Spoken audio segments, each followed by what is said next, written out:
France n'est jamais le pays des droits de l'homme, n'a jamais été la patrie des droits de l'homme. Elle a tout pompé des États-Unis d'Amérique. Nous n'avons aucune haine vers le peuple français, nous n'avons aucune haine vers la nation française. Mais nous demandons aux Africains d'être les Thomas Jefferson, d'être les Thomas Sankara, d'être les Hussein Ahmed, d'être les Modibo Keïta, d'être, sans plus, de leur Afrique du 21e siècle.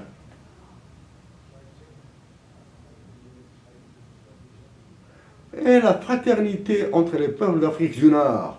Il faut ignorer les gouvernements.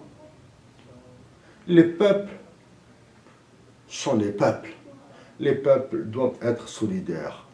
Chers compatriotes d'Afrique du Nord, ayez de l'amour dans vos cœurs.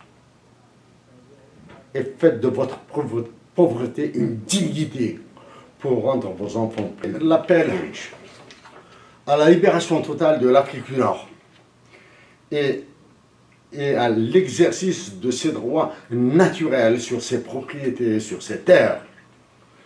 Nous allons passer dans cette deuxième phase à une argumentation plus détaillée de l'appel. Pour ça, nous allons utiliser, bien sûr, faire appel à certains chiffres, à certains graphiques que nous allons décrire rapidement. En rapport avec l'anthropologie, les relations économiques et politiques internationales et la monnaie. Nous allons voir ça un peu plus.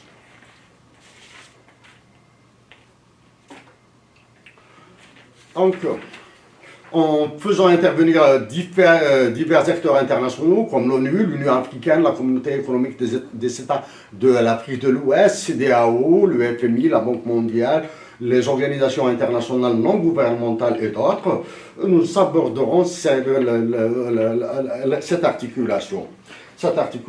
Le premier axe, et il est central, et une précision d'importance. Si nous jugeons que nos informations sur les pays du Sahel, le Mali, le Niger, le Tchad, la Mauritanie sont insuffisantes, nous allons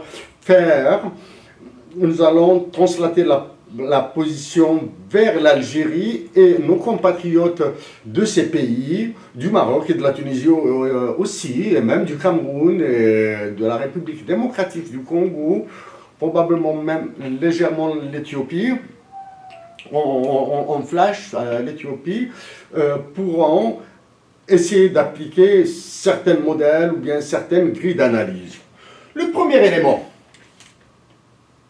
en Algérie, la question anthropologique, c'est-à-dire la question de la majorité en Algérie, a fait l'objet de tous les marchandages. Elle a fait l'objet de toutes les sous-enchères. Sous-enchères, hein.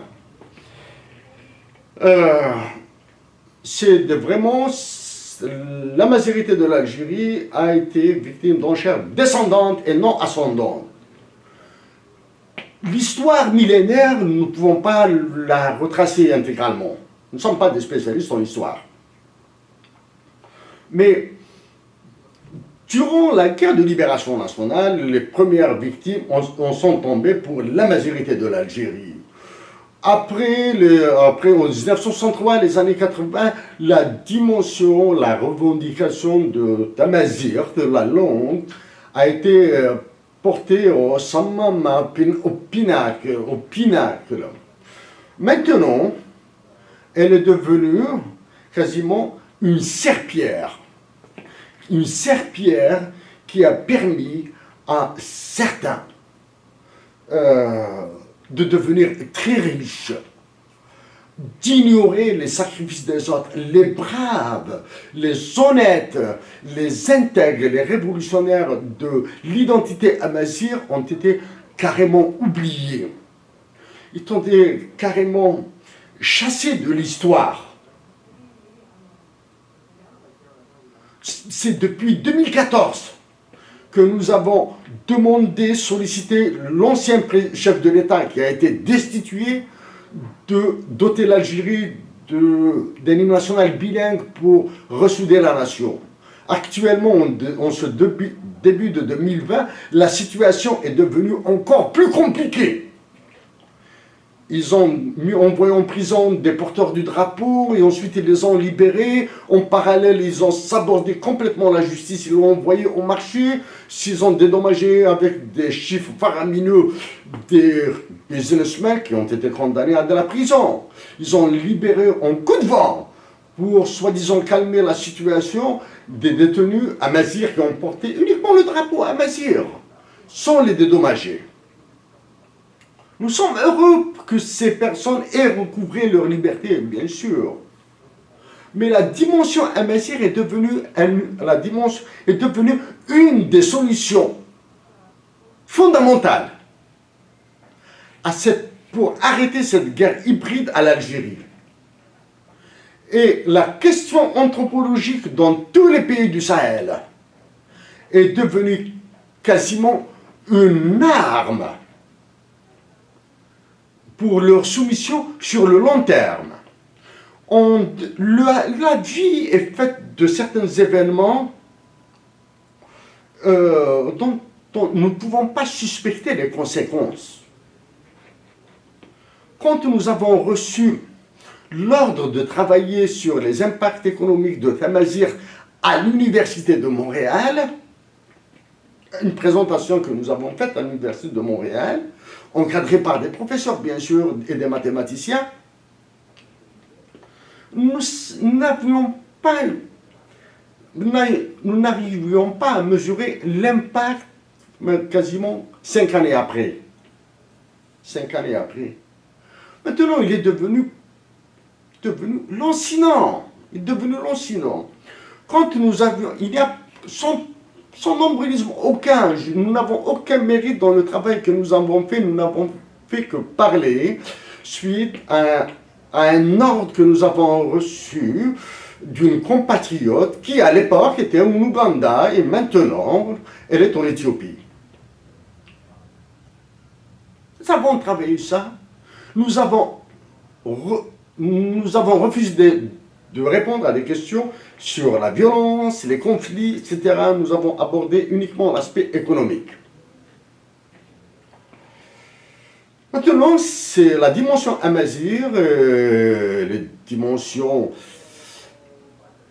linguistiques, identitaires des pays du Sahel sont devenues une arme de guerre. En 2014, donc, nous avons suggéré à l'ancien président de la République de prendre une initiative ou bien de s'exprimer, de lancer un chantier sur une discussion, un débat, toute initiative que vous voulez, sur la dotation de l'Algérie d'un hymne national bilingue. À ce jour, rien n'a été fait.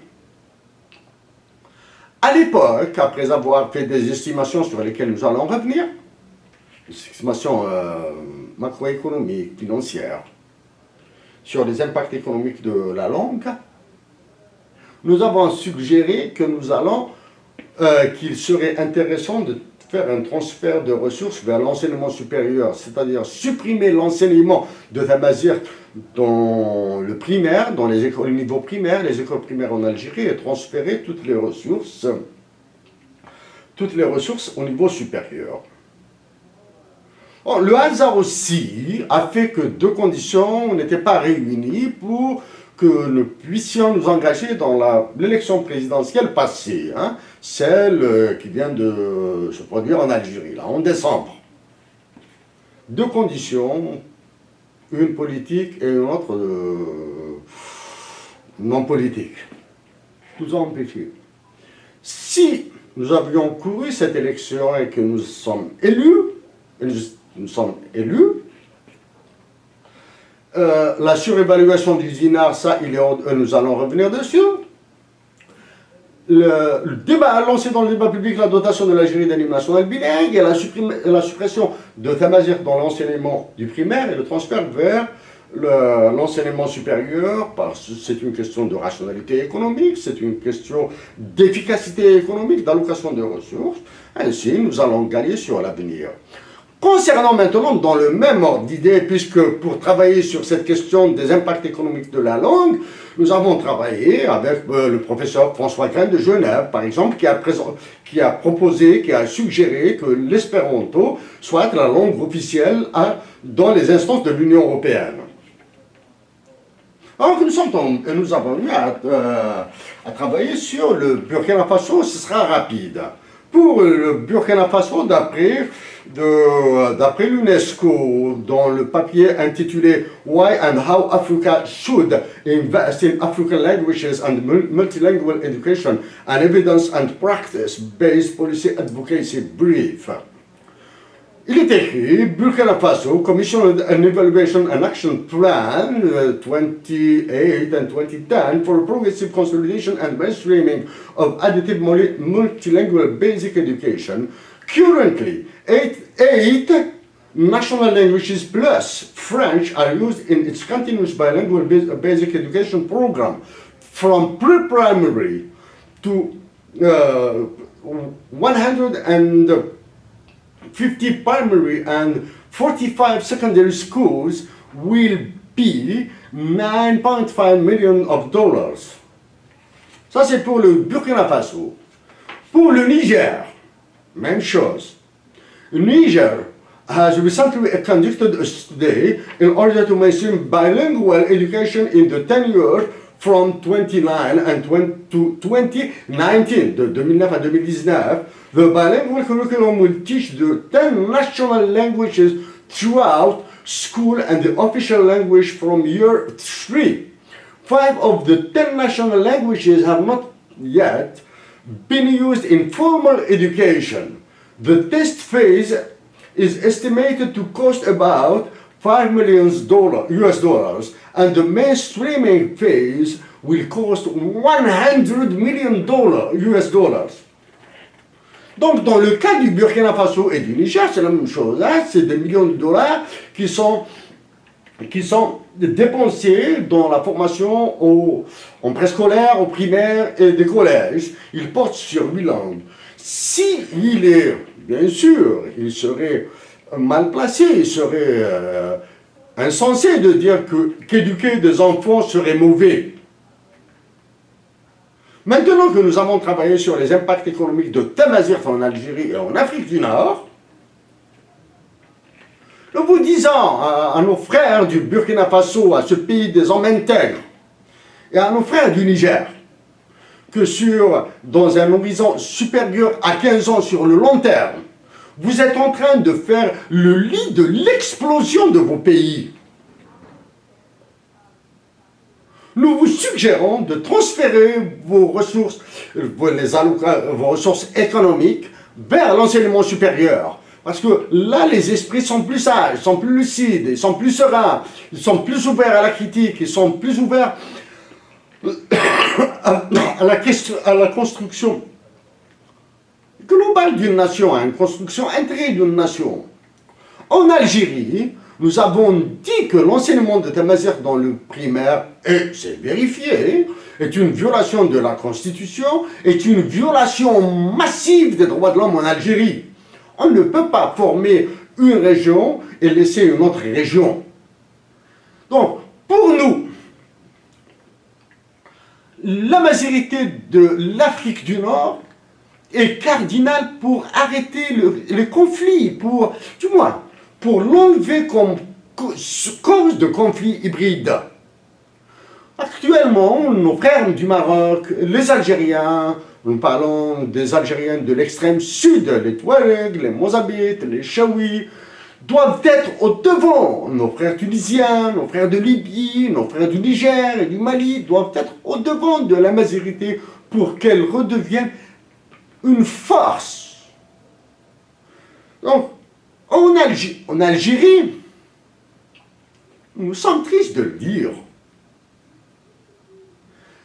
Et certainement, cela s'est passé ailleurs dans les pays du Sahel. La question identitaire était plus un escalier, hein? C'est plus une planche d'appel pour la cupidité. En Algérie, nous le citons, des hommes et des femmes ont donné leur vie pour Tamazight.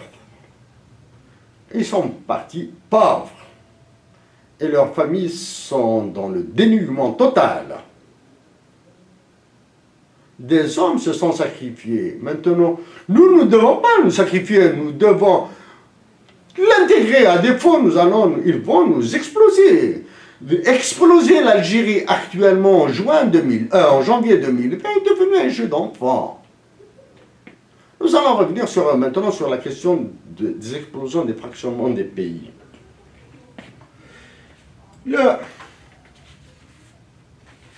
Récemment, des élections ont eu lieu en Algérie. Une élection présidentielle a eu lieu en Algérie.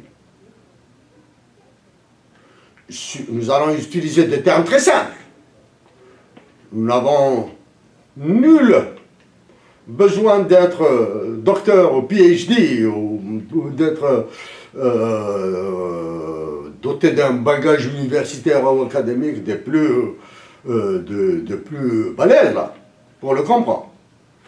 Les élections qui se sont produites en Grèce en 2014-2015, les dernières élections législatives en Italie, les élections en Autriche, les élections en Allemagne, ont fait bouger l'Union européenne parce qu'ils ne voulaient pas ni de soi-disant gauchistes, le cas de la Grèce est l'exemple, l'archétype de la soumission de ceux qui se disent de gauche. Le cas de l'Italie, c'est les mouvements nationalistes. Actuellement, la France, après les élections législatives, le président de la France, pour se redonner une légitimité populaire, ici, il aurait été préférable pour lui d'organiser une élection présidentielle anticipée. Et se représenter et voir, après la montée du mouvement nationaliste en France, si réellement il peut continuer à conduire la France.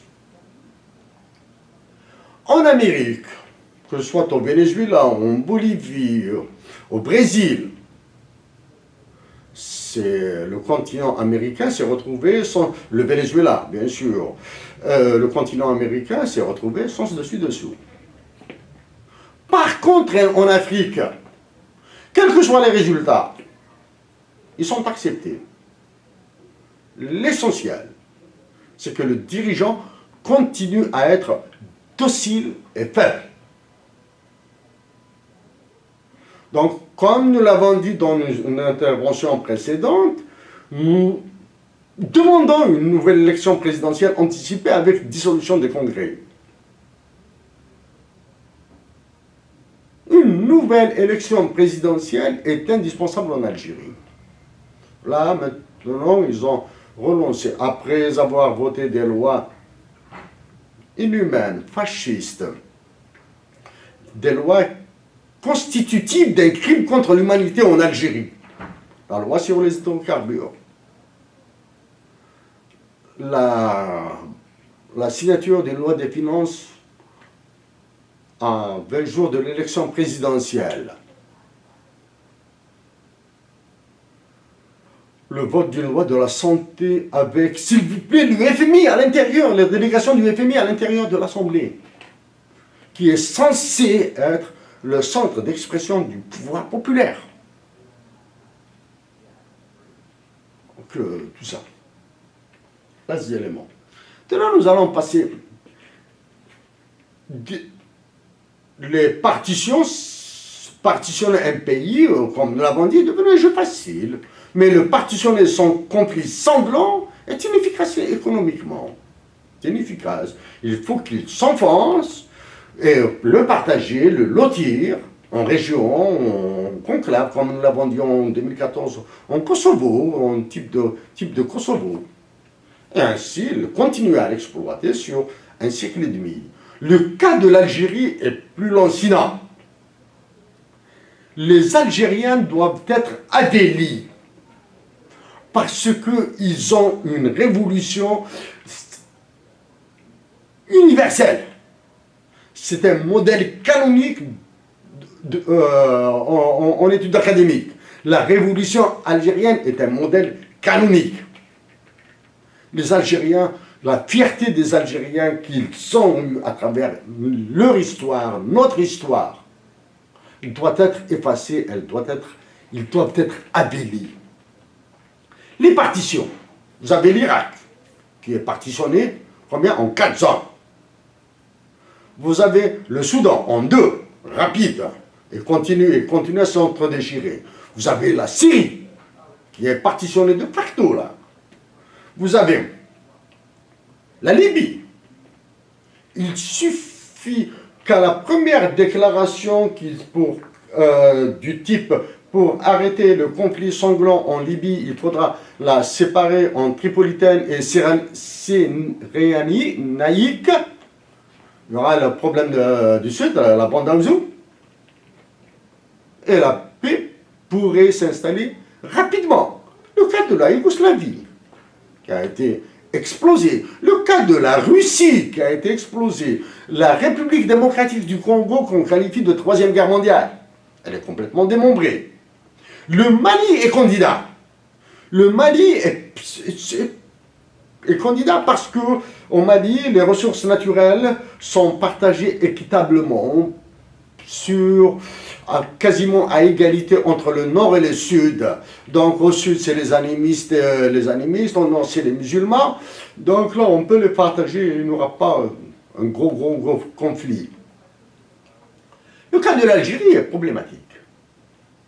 La partition est très facile. Hein. Mais si l'Algérie tombe, c'est le Maroc et la Tunisie qui vont tomber avec nous. Elles vont tomber. Donc la solidarité entre les Nord-Africains est d'importance. Régler la question cette question d'anthropologie est de prime importance. Maintenant, nous allons voir un petit peu le côté économique. Pour casser des tabous, ici, nous sommes adressés, comment on fait par l'habitude de travailler sur le Mac? Non. Ici, nous sommes adressés en anglais à monsieur David Malpass. David Malpass, c'est le président de la Banque mondiale. Ici, nous sommes allés dans le détail de ce niveau Banque mondiale. Hein. Nous allons parler des ravages de la Banque mondiale, des programmes d'ajustement structurel et de l'application du consensus de Washington en Afrique, dans les pays de l'Afrique. Ici,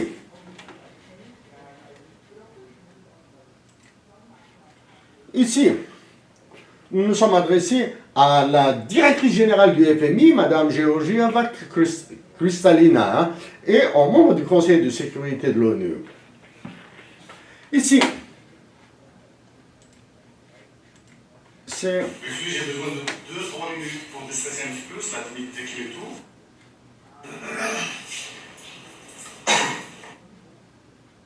Elle me dira la même chose. Si c'est les impacts économiques de Tamasert, et c'est très important, parce que dans cet aspect politique, en Afrique du Nord, il y a énormément de problèmes qui doivent être réglés par les pays d'Afrique du Nord entre eux.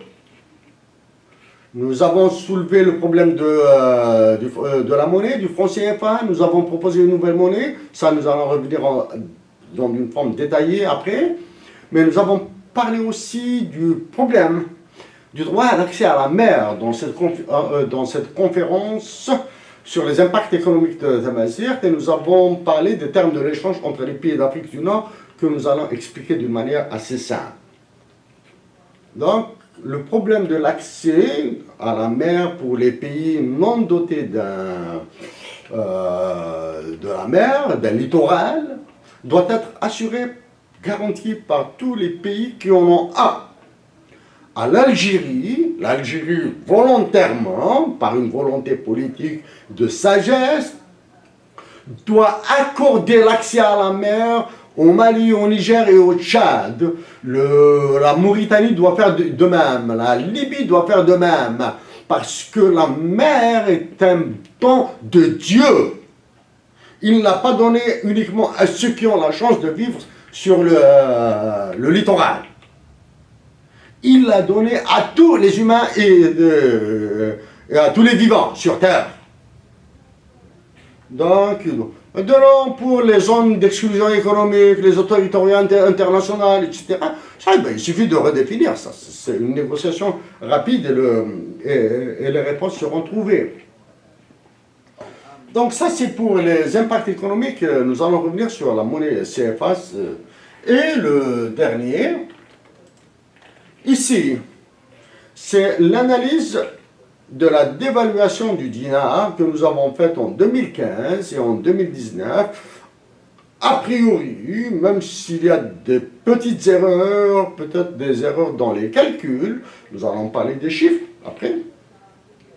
Les chiffres.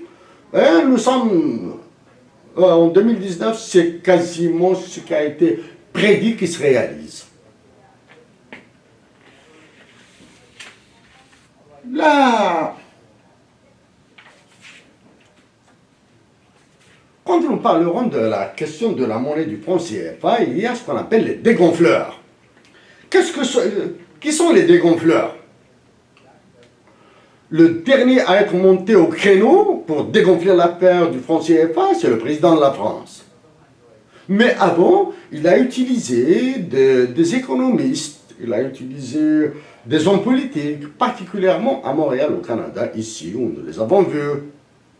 Ensuite, de temps en temps, ils envoient dans des manifestations populaires avec télévision, etc., avec une mise en scène de l'arrestation, etc., de certains qui dénoncent le franc CFA, etc., alors que c'est des dégonfleurs. Ils dégonflent un crime, ils le dégonflent. Ça, un mouvement majeur, c'est Occupy Wall Street. Occupy Montréal, à Paris ça n'a pas marché, hein? Occupy Paris n'a pas fonctionné, mais Occupy Montréal a bien fonctionné, mais pour rien. Hein? Donc ce sont les mouvements ultralibéraux qui dégonflent les problèmes qu'ils créent et pour qu'on n'en parle plus. Mais par contre, ceux qui parlent du franc CFA en tant qu'arme de destruction massive, en tant que fiducide, le fiducide, c'est l'équivalent du génocide, mais dans le domaine de la monnaie. Donc, dans l'appel, vous avez le. Donc, il y a ces dégonfleurs. Il faut faire attention aux dégonfleurs. Ceux qui agissent avec raison, lucidité et cœur, et pour arrêter le massacre de nos frères d'Afrique, et généralement, on ne les voit pas trop. En 1944,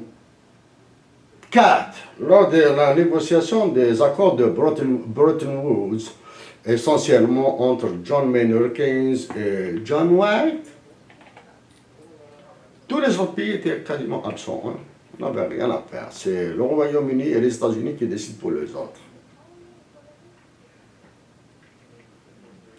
La France a intégré a eu comme cadeau le regroupement de toutes ces colonies africaines dans une seule zone et les doter d'une monnaie unique, le franc CFA.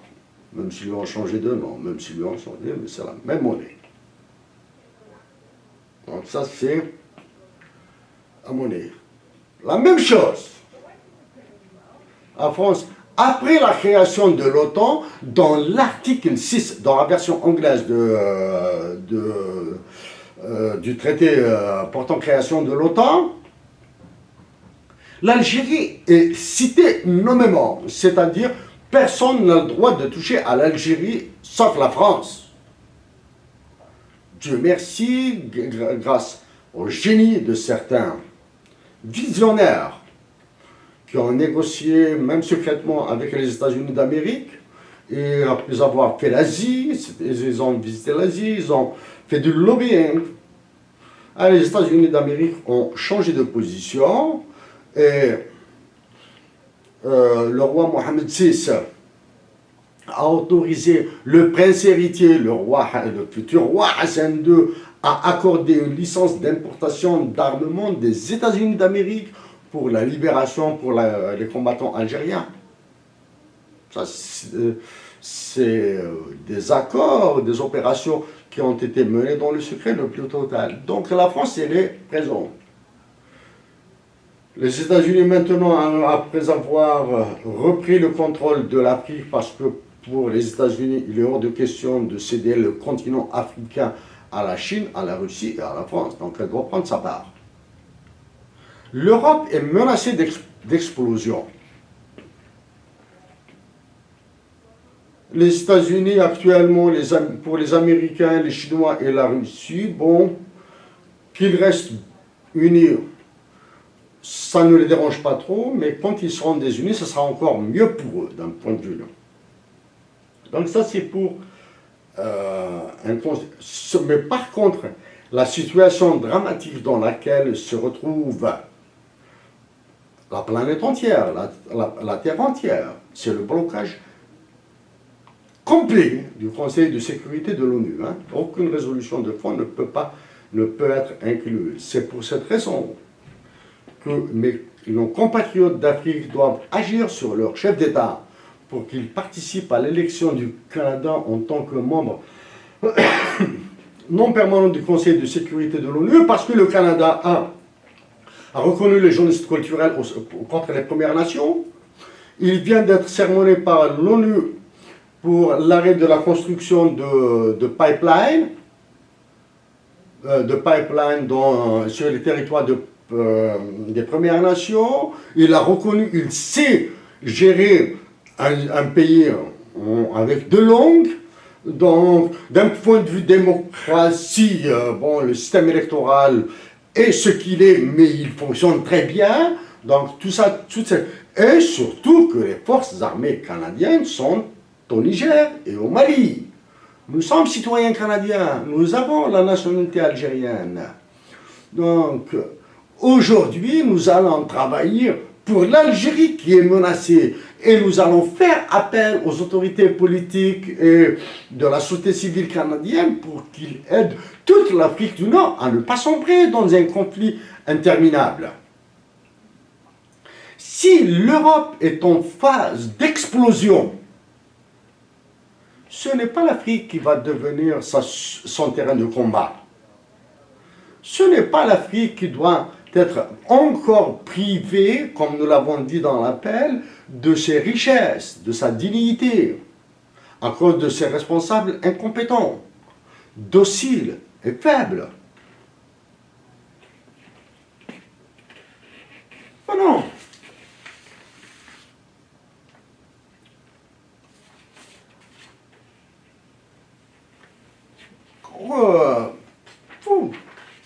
Pour parler d'une manière assez simple, nous allons penser à des intimes à nous, là, à des intimes à nous, qui ne sont pas familiers avec le terme économique. Donc nous allons nous adresser à eux, comme ça nous serons sûrs de faire les efforts de simplicité dans l'explication. La pseudo-science appelée économique a produit une série de conneries économiques. Nous le disons, nous le répétons, la pseudo-science économique a produit une série de conneries économiques. Elle a été sauvée par des esprits brillants. Ces esprits brillants ne sont, pour la majorité d'entre eux, sont venus d'autres domaines, de la sociologie, de la géographie, Jared Diamond, de la philosophie, du droit, de la paysannerie. Des exemples? On avait Karl Marx. Il est venu du droit et de la philosophie. Et il n'est pas marxiste. David Ricardo, le révolutionnaire de l'économie. Il est venu de la bourse. Mais il n'était pas un académicien, il n'était pas un universitaire. vous avez Thorstein Veblen, vous avez John Kenneth Galbraith, vous avez des mathématiciens hors normes, comme Frank Ramsey, qui est décédé, c'est un mathématicien hors norme, hein, c'est un génie des mathématiques. Ses échanges avec John Maynard Keynes, le plus lourd, le plus structuré, le plus convaincant dans son approche des problèmes économiques réels, est universel. Vous avez d'autres, Knut Wicksell, qui est venu de mathématiques. Vous avez Schumpeter, qui passait son temps là, à remettre en cause tout ce qui est avancé par les autres.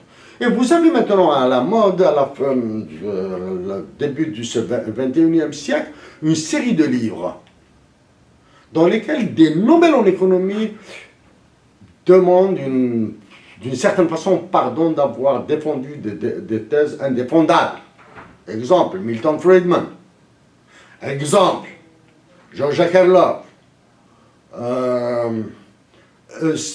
Joseph Stiglitz, dans certaines interventions, vous voyez toute la gêne qu'il développe. Et vous avez le dernier, qui est le dernier relativement balèze, qui avait les pieds sur terre, même s'il est venu d'un espace ultra-capitaliste, c'est Yanis Varoufakis.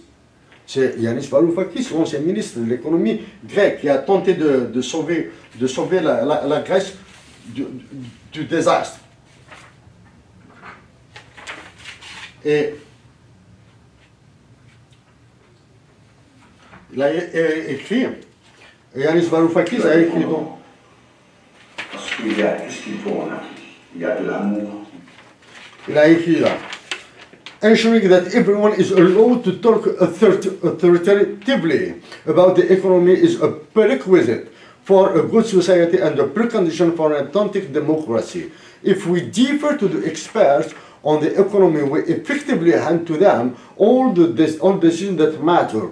There was another reason I agreed to write this book. My daughter Ksenia is an almost constant absence in my life. Bon, c'est une question de démocratie, d'autoriser tout le monde à parler d'économie.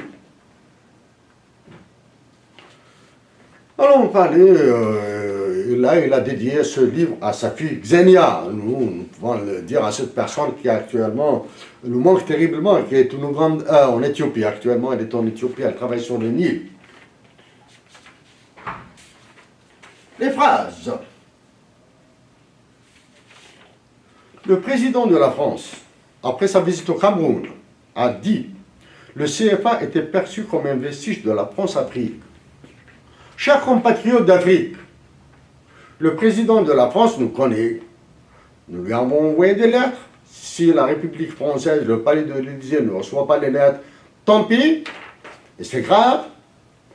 Si le président est monté au créneau, ça c'est pour encore dégonfler le fiducide monétaire que la France continue de commettre en Afrique, a dit donc que le CFA était perçu comme un vestige de la France-Afrique. Le franc CFA n'est pas un vestige de la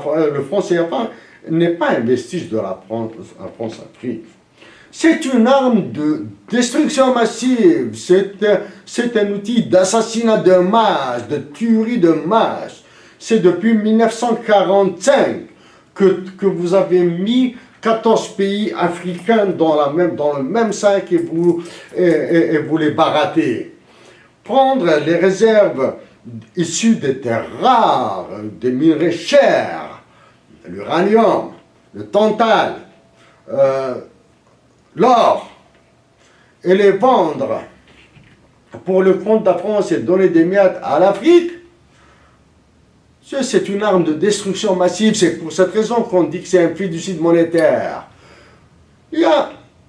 Quand vous avez des économistes qui siègent en Afrique surtout, quand ils viennent des États-Unis, de France, d'Angleterre, d'ailleurs, là, nous pouvons à la limite comprendre leur position. Mais des économistes qui disent l'union économique et monétaire de l'Afrique de l'Ouest, C'est la folie. L'union monétaire est une union de facto et non de jure. Ce n'est pas une volonté politique, une volonté populaire. Ce ne sont pas les conditions d'intégration économique qui sont réunies. C'est parce qu'il y avait une monnaie unique, donc vous pouvez l'amener une union monétaire. Parce que c'est ce qu'on appelle une union de jure. De facto, pardon. Parce que la France vous a imposé une monnaie unique, donc c'est une union monétaire. Maintenant, monétaire, puisqu'il y a le mot monétaire, on ne peut pas ne pas lui mettre économique. Donc, l'appellation de l'Union économique et monétaire de l'Afrique de l'Ouest est une arnaque.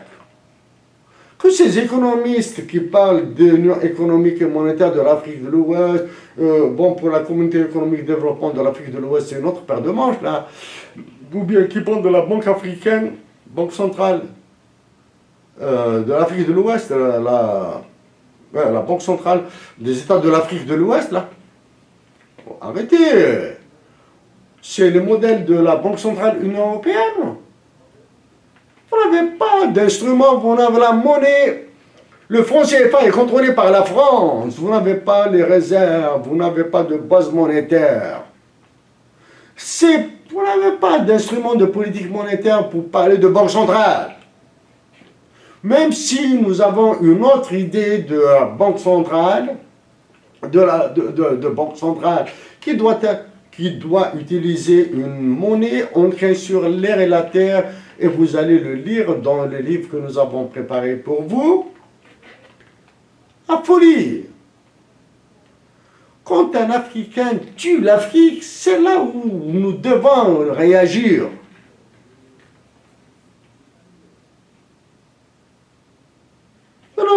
Nous allons voir un petit peu. Et quand vous avez le ministre des Finances de la France, de l'économie, le ministre français de l'économie qui dit « Ce qui est bon pour l'Afrique est bon pour la France », ou bien c'est la mode du politique dit du gagnant-gagnant. Le gagnant-gagnant est un jeu, c'est de la théorie des jeux qui est très complexe. Il n'y a pas le meilleur jeu, c'est quand c'est le jeu à somme nulle.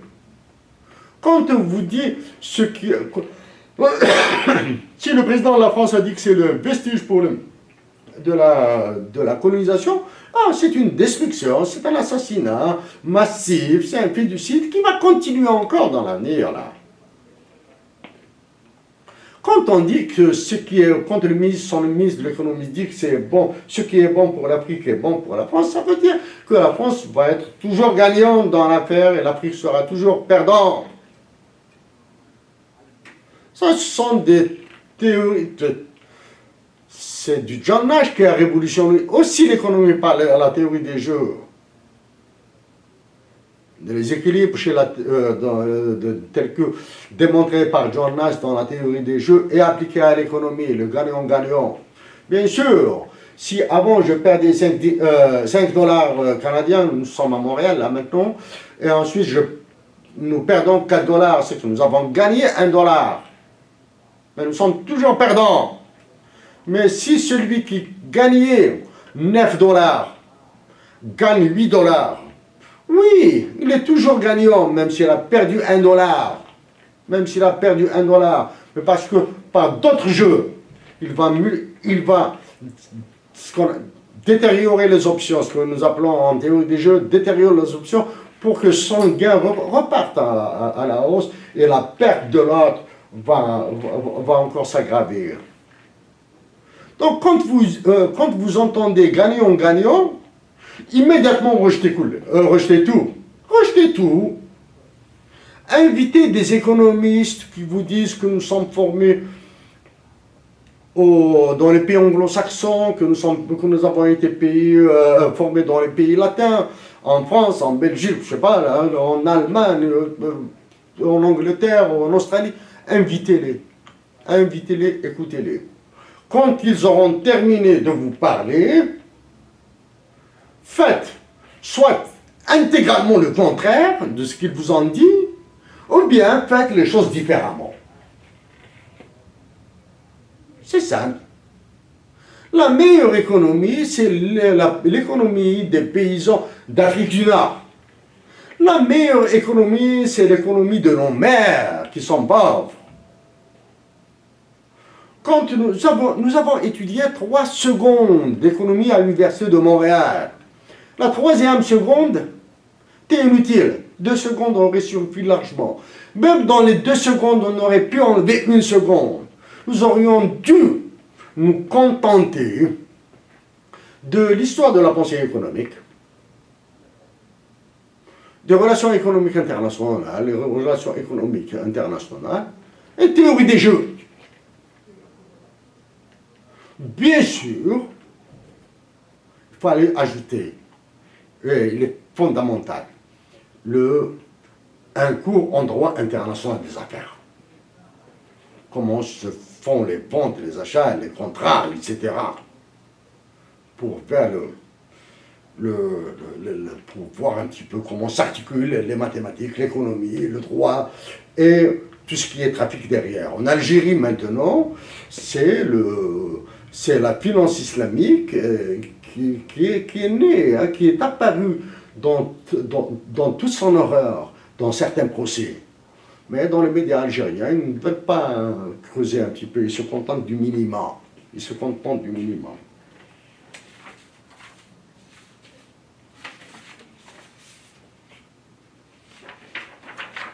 Voici le produit intérieur brut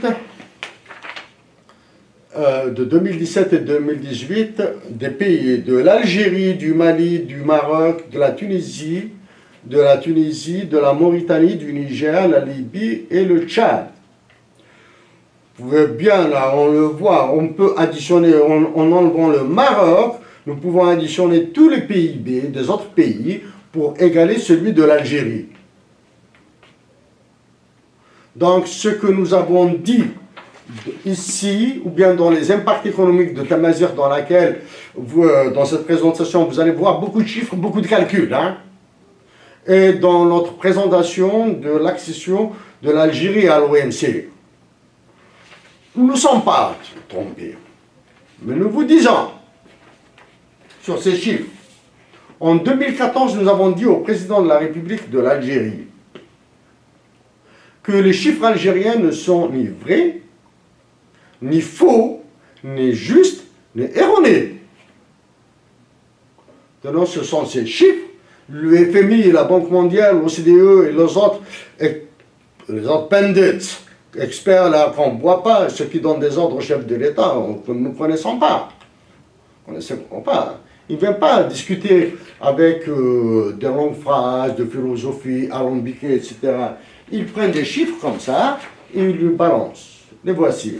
Donc voici les PIB de 2017-2018 de la semaine passée, hein, Banque mondiale.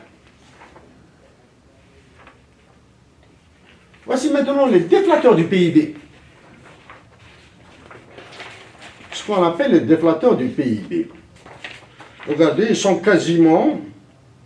le déflateur de l'Algérie, comme par hasard, est quasiment égal à la Tunisie. Nous pouvons déduire, hein, juste une déduction très légère, là, comme ça, à la va-vite, il faut vérifier d'autres chiffres, là. Nous pouvons déduire que ce sont les mêmes politiques qui ont été appliquées à l'Algérie et à la Tunisie. Pour la Libye, le déflateur est conforme à ce qui se passe en Libye. Maintenant, nous sommes surpris qu'il y ait un déflateur en Libye. Un pays en état de guerre, on lui trouve un déflateur. Alors, que signifient ces PIB et que signifient ces PIB et ces déflateurs?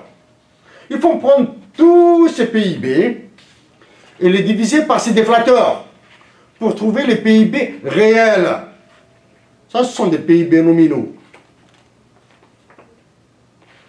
Il faut les diviser par ces déflateurs pour trouver les PIB réels, et vous allez, en les comparant à l'un de référence, vous allez trouver les dégâts. La meilleure façon de lire ce graphique, c'est de le faire comme ça, c'est de le renverser. En théorie, nous lisons ce graphique comme ça, à la verticale, du moins, dans ce format-là. Mais pour comprendre son effet, il faut le renverser. Ça, c'est le niveau du plongeon. Conformément à la guerre qui se déroule en Libye, c'est le plongeon. La Libye plonge. La Tunisie et l'Algérie ont plongé de la même manière parce qu'elles sont prises en étau par le FMI et la Banque mondiale. Il suffit de suivre la presse, hein, les médias. Vous jetez un coup d'œil sur les médias et vous allez voir. Banque mondiale, FMI à Tunis, FMI, Banque mondiale à Alger, FMI et Banque mondiale à Rabat. Ils font le tour, ils appliquent la même chose parce qu'ils sont nous ressemblants. Voilà. Vous avez le Niger. En 2018, il a pris un sacré coup là. Pour le Niger, voici la démographie, les taux de croissance démographique de 2017-2018 en Afrique du Nord. L'Algérie a un taux de croissance de 2,01, très faible. Nous, dans le programme, sur Google Drive, nous avons ouvert un compte qui s'appelle Libération Afrique. Nous avons mis des documents là-bas et vous pouvez les lire. Nous avons mis des liens vers d'autres publications précédentes que vous pouvez lire et vous pouvez distribuer autant que vous voulez. Et bien sûr, nous avons mis notre livre, le livre de la Jarre pour la patrie, analyse économique, droits de l'homme, etc., que vous pouvez distribuer autant que vous voulez. Nous en balançons des droits d'auteur. La démographie du Niger, taux de croissance de 3,82. Si, avec un taux de croissance de 3,82, vous avez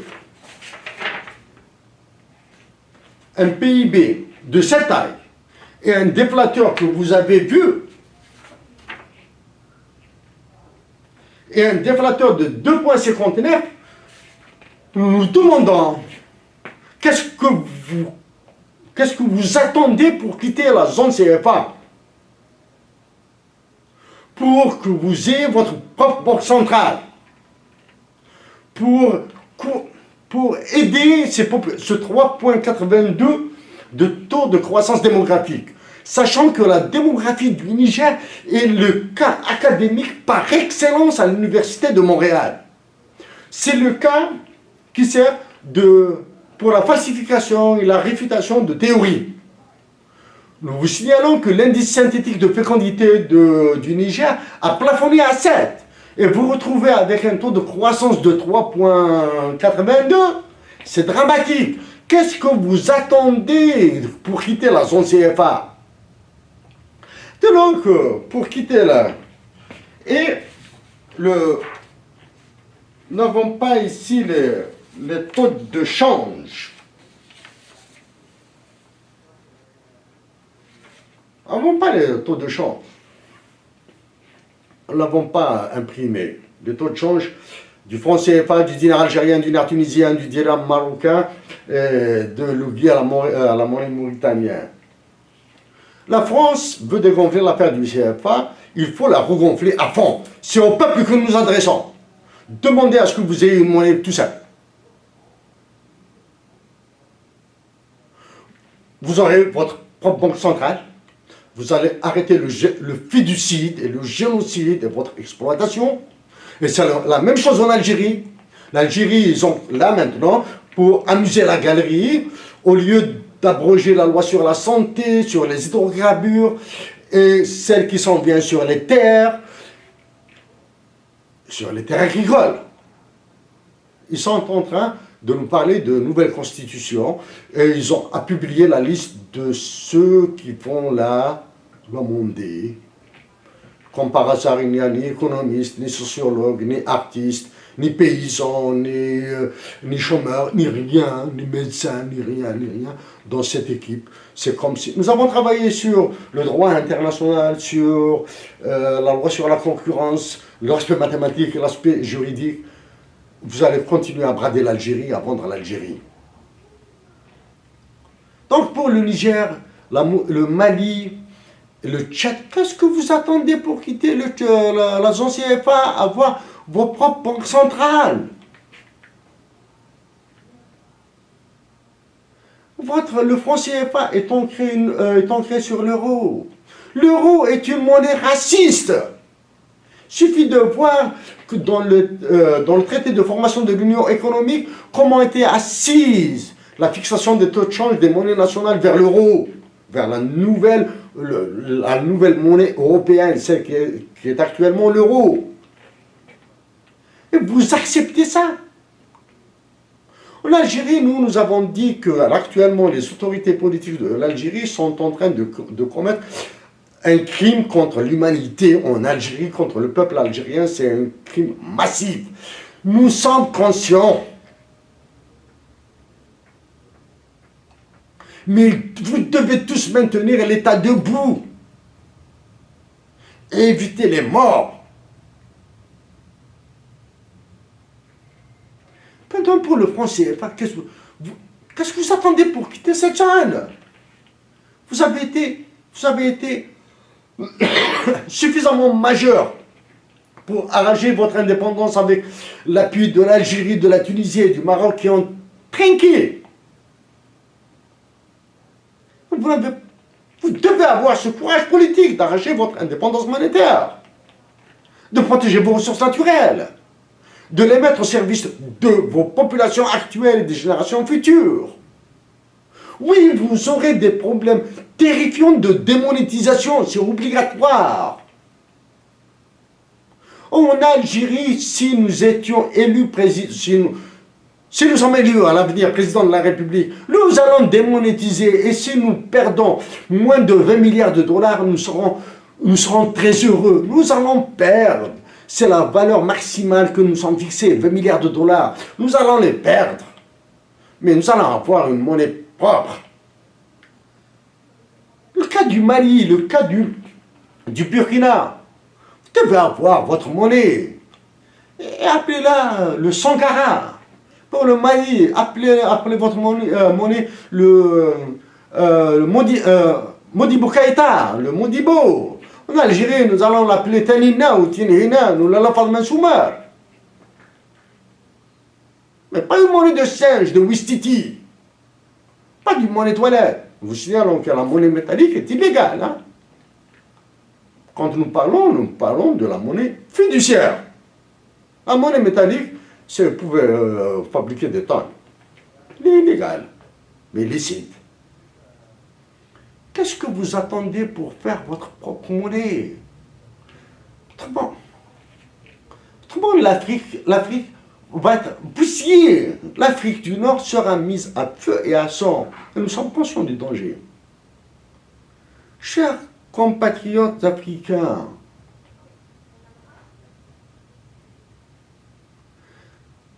ce sont les pauvres qui ont fait les guerres, qui ont réussi nos guerres de libération, d'indépendance.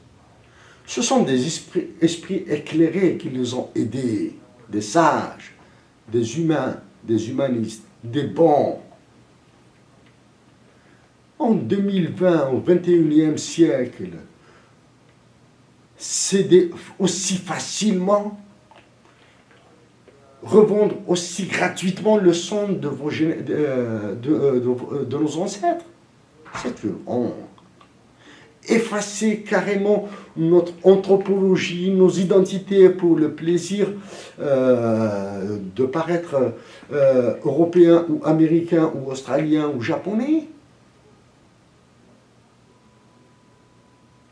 Oh. Réveillons-nous. Ayons le courage des Japonais qui sont passés par l'autarcie. En 2015, quand nous avons dit que les Algériens devraient probablement faire l'expérience de l'autarcie, nous l'avons dit d'une manière assez légère. Vous devez léguer vos terres, vos richesses, les terres rares, l'uranium, l'or, tout ce que nous avons en Afrique du Nord, génération future. Chers compatriotes d'Afrique du Nord, levez-vous pour vous libérer. Que ce soit les pays de l'OTAN ou que ce soit les pays de l'ex-pacte de Varsovie, etc. Leur joie se rend compte que nous allons nous enfoncer parce que chacun gagnera, prendra sa part. Vous avez l'exemple de la Syrie, de l'Irak. Vous avez la Russie qui est en train de galérer avec... mais quittez la zone CFA le plus tôt possible. Ayez vos banques centrales. Et surévaluez vos monnaies. Surévaluez-les. Les Africains, les peuples africains ne sont ni des singes ni des chats noirs. Ce sont des humains.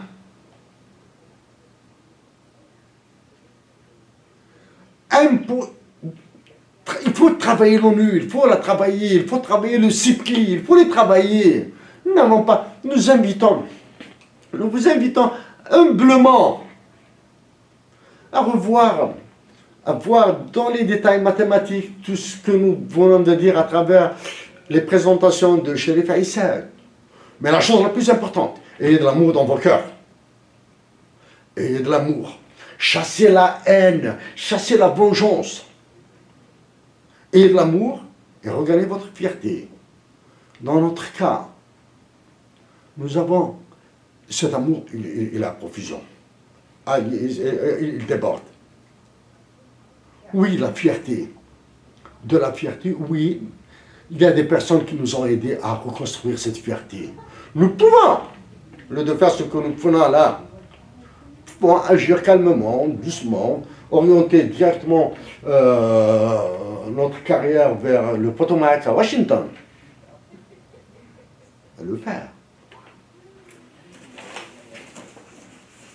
Vous avez, si, et soyez des Thomas Jefferson de l'Afrique. Soyez les Thomas Jefferson de l'Afrique. C'est Thomas Jefferson qui a été radicalement contre la création de la Banque centrale des États-Unis d'Amérique en 1761. À ce jour, les États-Unis d'Amérique n'ont pas une banque centrale. Ils ont une réserve fédérale. C'est en 1761 que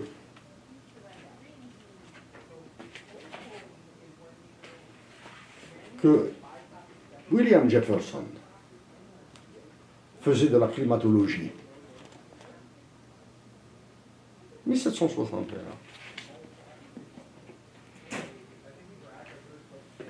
C'est Thomas Jefferson qui a rédigé la Déclaration d'indépendance des États-Unis d'Amérique. C'est lui qui a influencé le Marquis français pour la déclaration, pour qu'il fasse une déclaration universelle des droits de l'homme en France. C'est le Marquis de Lafayette. C'est lui qui l'a influencé.